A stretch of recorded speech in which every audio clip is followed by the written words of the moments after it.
Hello everyone. Today we're doing a much overdue chart review, which I haven't done in so long. I think the last one was like when I was like in the 80s of my cycles and my chart numbers. But this one is 118. So we've come a long way, and we're going to be doing a review of it, like in general, and then we're also going to actually like point out specific things on the chart to go into more depth.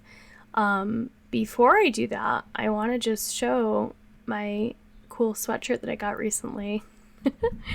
This is from Bird Collective. It's chickadees talking about birdseed, cats, bugs, birdsong, and flowers. So I love this sweatshirt. I just got this for my birthday as a gift. I was very grateful for it, and I just wanted to share it. I love Bird Collective and their cool designs.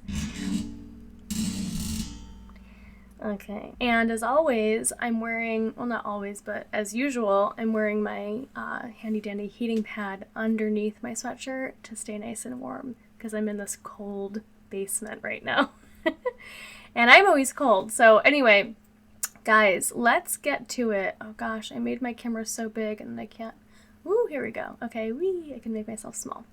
So let's get to it. This is cycle 118. This one was 28 days long. A lot of my cycles have been kind of short lately, and I actually had completely forgotten that I got COVID this past like October, I think, like in the fall. Totally and completely blocked that out of my memory. So it's possible that some of these shorter cycles that I've had in the past like 6 months maybe have something to do with that.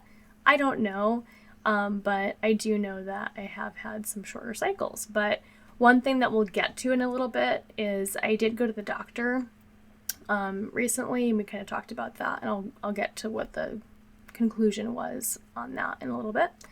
But just in case you're unfamiliar, let's just like break down and walk through like what a read your body chart looks like.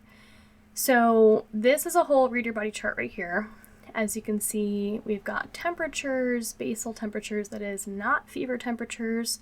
We're using a basal thermometer only, specifically as we're supposed to according to the rules of any fertility awareness-based method that uses temperatures. And then we have our cervical mucus stamps over here.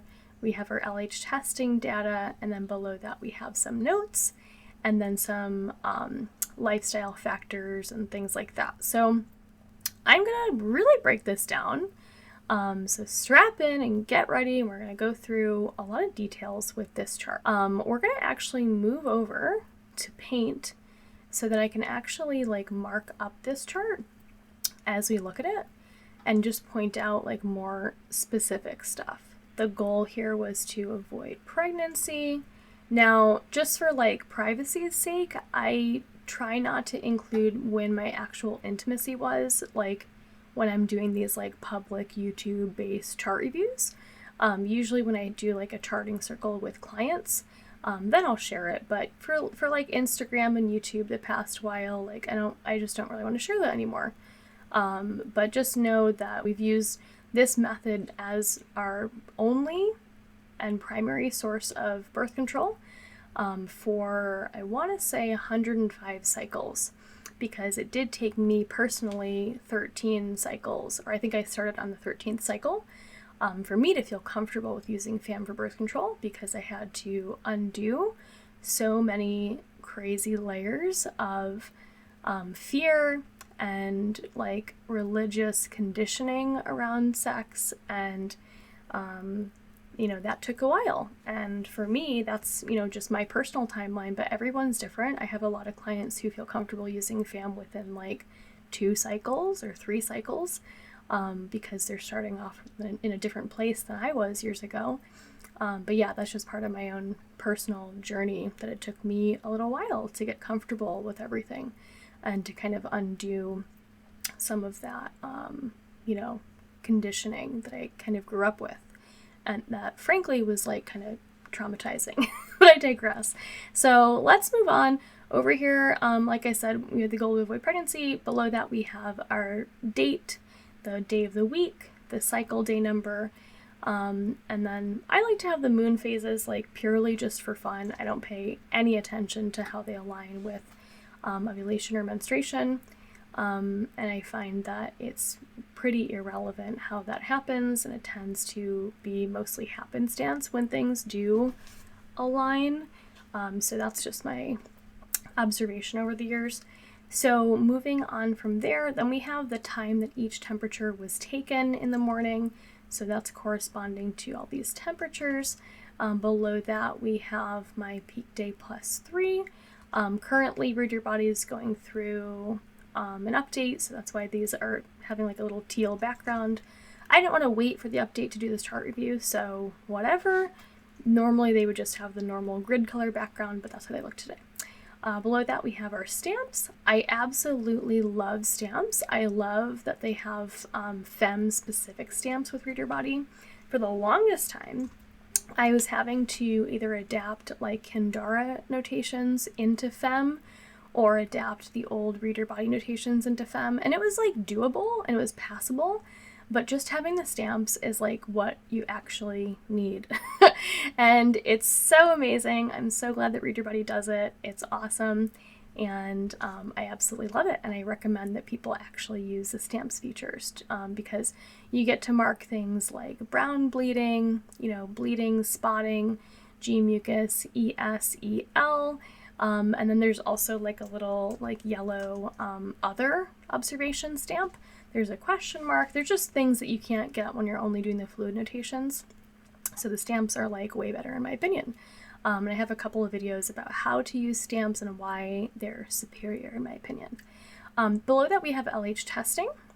Now, one thing I've found, I guess you might as well get into the detail here, but one thing I've found over the years with LH testing is that with LH testing, my luteal phase count is like almost always 13 days from that positive LH test. And obviously I'm not only using the LH test to confirm ovulation. That would be ridiculous. Don't do that. Especially if you're using FAM for birth control. You need to learn a full method with a certified instructor. Absolutely do not only rely on LH testing if you're using FAM for birth control. I repeat, with sirens blaring in the background of my words. Don't do that. But it is very helpful for not only helping to assist in ovulation confirmation along with your peak day and your temperature shift information, but also, again, it's really helpful for me personally when I'm predicting the end of my cycle and the onset of menstruation. This count of 13 post LH day for me has been way more consistent over the past several years in predicting menstruation than counting from my peak day or counting from my temperatures. So it's very interesting because, like, again, the temperature count can be a bit more inconsistent, whereas like almost always it's like 13-day luteal phase when counted from the LH day. So I find LH testing, I love it. For the longest time, I was so skeptical of it and I just felt like, oh, I don't need to do that. But I tell you, having LH testing on the chart in addition to cervical mucus and basal temperatures adds so much certainty, and I always feel like incredibly confident with ovulation confirmation. There is zero question in my brain, there's zero doubt about ovulation confirmation when I'm pairing it with cervical mucus data and basal temperature data, whereas I do remember in the past, before I started using it and before I learned the FEM method, that I would sometimes have questions still, and I would sometimes still feel a little bit uncomfortable with actually saying that ovulation was confirmed if my data was a little bit off, if I was missing a little bit of data. So just having the LH testing, I'm telling you, it gives this like trifecta of confidence to cross-check all your biomarkers, all three of them, and to be super confident with confirming ovulation. So I loved it. I highly recommend it to people who are charting, whether you're charting for health and predicting menstruation, whether you're trying to confirm ovulation for birth control. Using LH testing is just like incredible. The other thing too is like you can get a pack of 100 tests for, I think, like, between like 20 and 25 bucks usually. Below that, I also did note sensation on several days when it was like super obvious. Otherwise, sensation is always wrapped up into my stamps notations. But again, I note it as like its special own thing whenever it's like really, really like starkly obvious and I want to just note it for how apparent it is. Down below that, here's where I liked this chart a lot, because like this chart, yes, it was like a more like regular length of 28 days, you know, but I like the note section here because this cycle is when I actually started to stop. This was when I stopped utilizing medical cannabis to help me to sleep. Now, some of you might know I have neuroplastic pain, and so sleeping can sometimes be tough. And I'm not ruling out, like, I'm not saying that I'll never use cannabis ever again to help me sleep, but, you know, lately, fingers crossed, my management of my condition has been pretty good, and so I haven't, like, needed it to help me to sleep.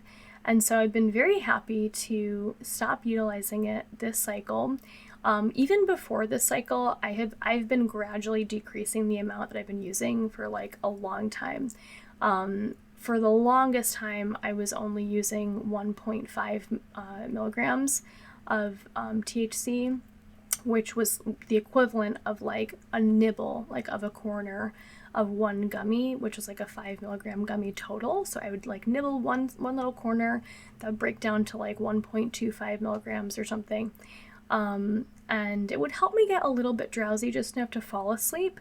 And then it would also cause me to not have any dreams. But this was having a pretty, pretty significant side effect on my memory long term, which I didn't like. Now, again, we're getting into all these details because this is my chart and this is what I use my chart to, how I use my chart to interpret my health and what's going on in my life.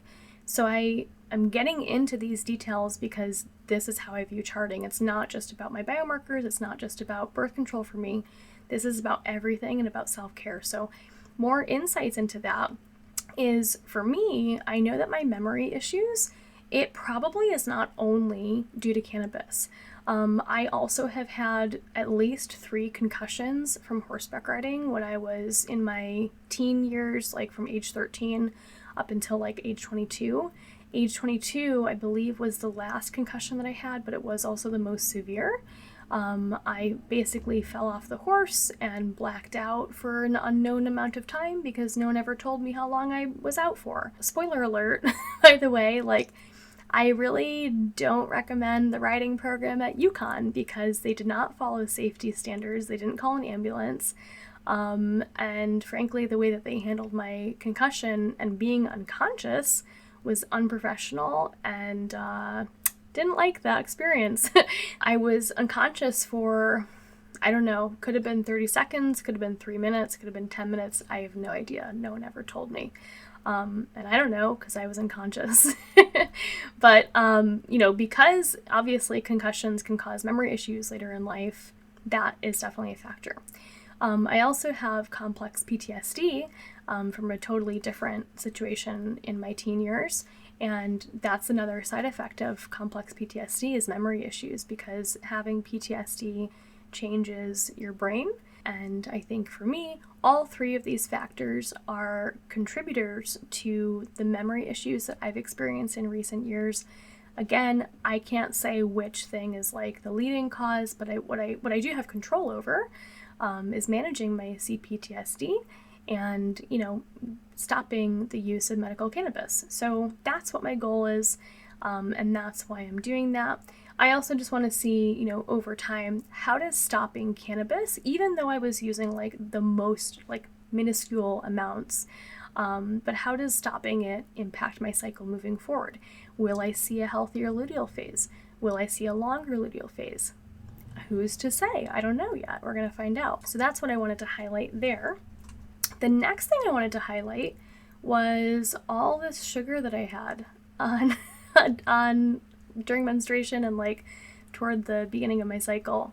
We went to the movies. I ate so many jelly beans. I had a sugar headache later that night.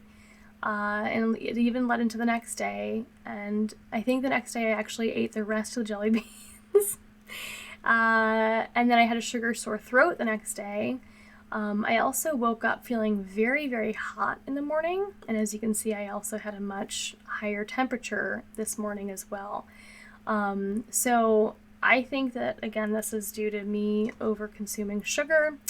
I have a huge sweet tooth. It's something that I honestly struggle with a lot. I worked at Munson's Chocolates last year for the better part of a year, and it's all fun and games, saying that oh, I'm working at a chocolate store, I get to eat free chocolate, la la la. It's all fun and games until it really honestly starts to affect you. And it did for me. And I realized okay, this is not a sustainable choice, even as a fun part-time job. And there were other reasons, but I stopped working there because I just, between the chocolate and the sugar and the other issues, it just wasn't a sustainable part-time job for me. Honestly, this cycle, this really motivated me, these headaches, to seriously cut sugar. And again, I'm not doing it. There's no weight loss motivation here. It's I just don't want headaches. I don't want to be having insane blood sugar spikes because I'm over consuming sugar. And for me, yes, of course, I know to try and pair it with, protein and fat to help mitigate blood sugar spikes, but the fact is I don't always have perfect access to those things when I'm also craving these sweets. So just for me, it's just something that I'm taking a big intentional step back on, and I don't want to move forward with having tons of sugar anymore. So it means, opting to make desserts at home instead of buying them, and so that way I can control the amount of sugar that's being put in. Same thing with my coffees and stuff like that. Not that I even have that much coffee, but when I do, I just have it at home, instant coffee made with goat milk and a bit of brown sugar, but it's an amount that I can regulate. It's not I'm getting it at Dunkin' Donuts or something and they're just pouring tons of sweetener and flavorings in there. So yeah, that's something that I'm, actively working on and, just mitigating all in all. Now, the other thing this cycle that you'll notice, let's look back at these temperatures, right? So seeing how erratic these temperatures are throughout part of my cycle, this I think is largely due to the transition into springtime. I woke up on several days to a really hot room. Now, our bedroom is basically in a renovated attic pretty much, and so it gets very hot up there sometimes, even when we have the windows open, even when we have fans running and stuff. And so there were just several days that I woke up feeling very hot. And as you can see, that also coincided with higher temperatures when I felt, really hot in the morning. And frankly, it wasn't even actually that hot outside, but just the way that, again, the attic stores heat, it just really was getting to me. So honestly, I probably could go back and mark these temperatures as questionable, but I wanted to just see, how going through the rest of the cycle, how my temps would continue to play out. Could I still have some low temps despite having a hot room? I wanted to actually see how they played out. So honestly, I'll probably go back and, potentially adjust some of these. Because here's another example. On this day, I also felt hot when I woke up. But then if you scroll up, this temperature was also more within my normal range. So it's a little bit hard to say, but basically I just attribute this erraticness to changes in the local climate as we move into spring and into hotter weather. Another thing I want to point out is noting this cervical mucus. So when I have ES days, like we see right here, generally I want to, as much as possible, also be noting the qualities of my ES mucus. And so here, if you kind of turn your head, I'm noting the amount that I'm seeing, whether it's small, tiny, tons, how often I'm seeing them throughout the day. Did I see that one time, 2 times? And also, what are the characteristics that I'm seeing? Is it stretchy? Is it clear? Is it lubricative in sensation? And these are all things that go along with the FEM method specifically. And this kind of code is specific to the FEM method. So it's something that we learn in the course, and it really helps to demonstrate the progression of how your cervical mucus actually develops and changes across several days. So it's not just about, am I having cervical mucus today, yes or no? Like, that's helpful, obviously, but it's also about, like, okay, is the progression of this making sense where, I'm seeing it reflect a rise in my estrogen, and then my estrogen is, dipping and it's going away and progesterone's taking over. It's important to note those like changes day to day, not just whether or not cervical mucus is present in general. And so with FEM, we really pay attention also to those changes and how they're impacting our health, and kind of looking at that as like a report card for our health. The next thing that you'll see is we had our LH day +4, that's over there. We had our peak day +3 over here. And then I had my 6 low temperatures before the start of the shift. And then the shift itself was right over here. Okay, so in this case, this is called an exception number 1. I had my cover line go through the highest of these low 6 temps before the shift according to the rules. And then right here we see an exception number 1 shift. So this one is exception number 1 because it does not meet the rules for a standard rise, and it does not meet the rules for exception number 2. But it does meet the rules for exception 1, and so it's marked as such. So as you can see, once I was able to confirm this shift as the last thing compared to like LH testing and peak day +3, then I was able to close the fertile window. So you can see that the fertile window shading in yellow in the background of this chart, it's a very light yellow color. It ends on the morning of cycle day 22, basically. So we were able to utilize the rest of the cycle for natural birth control, as well as some of these earlier days in front. But I digress. So I wanted to actually point out further, though, down here, I went to get my well woman exam, which should be covered for every woman and menstruator in the US. If you have Medicaid, if you have, whatever type of insurance you have, it should be covered along with your annual physical. So I actually went to a new place this year. I absolutely love going to my primary care doctor. She also does well woman exams, and in the past I've always gone to her for the past many years, and I love her. But I also wanted to go and establish care at this other place as well, just in case in the future we move ahead with like preconception planning and stuff. This place has better ties with the local like birthing center, midwives and stuff like that. And so I wanted to establish care at this place as well, so that if I, take those steps at some point in the future, we already have established care there and we can kind of go off from there. And so I wanted to point this out because it's something that should be charted. It's something that we should, try and be doing every year. Each year they do like a breast exam. They will do a pap smear depending like on your age, and then like whether you've gotten it done the year before. And there's different criteria for whether or not you need to get it done every single year or like every other year or something. For me, I did need one this year because I did have an abnormal pap smear in the past. It did then resolve itself, so everything was like fine. But if that happens, they want to do one again the next year, basically, or like the next time or next opportunity. So I had that done this year.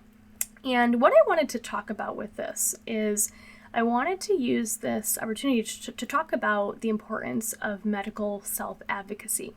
So part of self-advocacy, first off, is if you have the chance to do this. I know that not everyone has the opportunity to choose where they have to go to get their medical care. I totally understand that. But if you do have the choice and the chance to, choose where you go, and even if you don't, still try to go into the situation, with these steps. But basically I'd say, like, if you can choose, try to research places in your area and choose one that, aligns with your values. Choose one that will align with your needs, your goals, and your general values.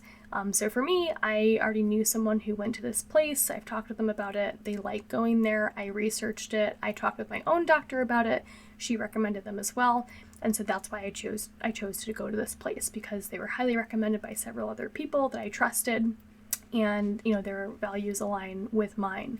So I researched them. I reached out to them to schedule an appointment. The appointment time came, and again, this is where like the medical self-advocacy comes into place. I brought my phone with me so I could have access to my charts and show them to my provider. I informed them that, I am a certified fertility awareness educator professionally. And what was cool is the provider that I was working with, she didn't actually say whether or not she charts her cycle, but the way that she was talking like heavily implied that she did. And it was just like such a cool conversation because, again, I know that not every conversation goes like that, but I always try to, start out the tone of those conversations positively, because oftentimes when it comes to like a potentially like tense conversation or potential conflict, I think it's something like 98% of the time it like the conversation ends the way that you begin it, right? And so if I were to begin that conversation in kind of like a combative tone, like defensive, it may have gone that way, but and that's happened to me in the past with other doctors. But, since then I've kind of learned to bring it up in a more positive way, and just to feel totally empowered in that decision, because frankly, I don't need a doctor to validate this practice. I've experienced the results myself for years, and you can see them on the chart, and it's very straightforward. But again, some doctors don't know that. Some doctors just equate fertility awareness to the rhythm method, which of course, this is not the rhythm method. The rhythm method looks nothing like this. And so with this experience, it was just great because I got to have like a really kind of in-depth conversation with this provider about charting, and it was just very exciting. So that was really positive. The breast exam was very positive. And I also wanted to highlight as well the use of like the speculum to conduct the pap smear. So one thing that I think people should always remember when they're going to get any kind of like vaginal canal exam or get a pap smear or something is they do use what's called a speculum, which is basically like this tool that's inserted vaginally, and then they kind of like open the two parts of the tool so that it kind of opens up the vaginal canal, and they can literally look and see what your cervix is looking like and that type of thing. Among other things, it also allows them to reach the Q-tip there to get the sample for the pap smear. But this can be a really uncomfortable experience for some people. And I think oftentimes it's uncomfortable for, a number of reasons, obviously, and everyone's different. But I think usually when it's uncomfortable, there's two kind of core issues at play. Number one, I think oftentimes the provider is kind of rushing and pressuring the situation to move quickly. And two, sometimes they're not using like a basic like lube to make things more comfortable. They're not telling you what's going to happen, so it can feel confusing. One thing that I really, again, wanted to highlight that this provider did that my doctor in the past has also done that I think sets them apart from the way that some doctors will do this is, they always like are very clear in asking for consent, and they'll explicitly tell me like, okay, we're going to do the pap smear next, and also here's why you need the pap smear, because it's been X number of years since the previous one. So they'll walk through the how and the why, and they'll say, I'm going to use the speculum, and what I'll do is I'll insert, this finger at first to do, this exam or whatever. But anyway, they're basically like telling me step by step how it's going to go. And they ask me and pause and say like, is that okay? And then I say yes.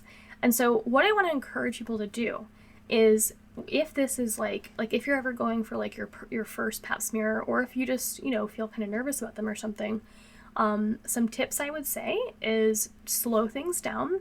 Tell your provider that you're nervous and that you need some time to walk through the steps, and be very clear on that.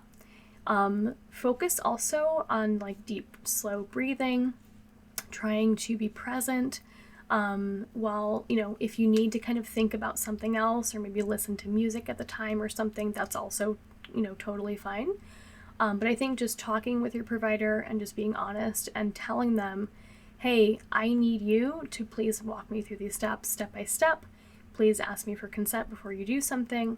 And please just give me a minute to kind of adjust to what's going on. so that you can be the most comfortable that you can be. So all of that went like really well, and I just wanted to share those tips because I think, it's really important to share positive medical experiences. I think a lot of the time when people go to their provider and they're practicing FAM, sometimes they may have like a negative experience if the doctor's, again, assuming like, oh, that's just the rhythm method or something, kind of like putting them down and not really listening to them. That can be kind of negative and feel really invalidating and kind of put you on the defense. And again, I want to just highlight and share, like, you can also have really positive, great healthcare experiences, but I think a lot of that is like setting yourself up for success and being very intentional, going into the appointment well prepared, and remembering that, like, unless you're literally hiring a medical advocate to work with you and you're paying that person, no one else is there to advocate for you. Again, unless you also bring like a partner or something, or, a parent or a friend to the appointment. Otherwise, like, it's your responsibility to advocate for yourself. And of course, like in a perfect world, of course, I would hope and want providers to always be respectful and to kind of go slow and to ask for consent and to do all these positive things. But unfortunately, the reality is like sometimes it's not like that. And, we have to kind of step up for ourselves and, ensure that we're calling out providers and trying our best to, have control over the situation. Again, I want to have some nuance here. And again, of course, I understand like there are situations where we don't always have control and it's kind of out of our hands. And I completely get that. But I just want to advocate for that self-advocacy and trying our best to do what we can within our control to come into the situation prepared, having a list of questions, having a list of our medications and supplements, having a list of our symptoms. All that can be on the chart, by the way, if you're charting those things. And having your charts, on hand so you can reference, when was your last period? How long are your cycles? There was a point where I literally handed my phone to the provider and I was like, here's the list of how long all my past cycle lengths have been. And she like scrolled down and she could really see like, what that range looked like. And I also told her, although I've had these short cycles, I have been able to successfully confirm ovulation every single time. And basically the takeaway at this point in time was basically like, okay, that's fine. Like as long as you're confirming ovulation and you're having luteal phases that are like within kind of a normal length usually, that's fine. And so for me, I did feel, fine at this point with that. We did come away from the exam having some labs ordered to get testing to also understand why I've been feeling like really fatigued lately. And, that's a whole other thing that we can get into. But I'll have that testing done, and then I will go back for like a follow-up at some point, probably later on in the summertime. I'm also planning to go see my actual, primary care doctor for my physical at some point later on this summer as well, because I haven't gotten that done yet this year, which again will also be covered by insurance. So these are both just two really good appointments for us as menstruators to try and go get done every year, to try and, screen for things like cancers, screen for things like STDs, and really just try our best to take care of ourselves as much as we're able to.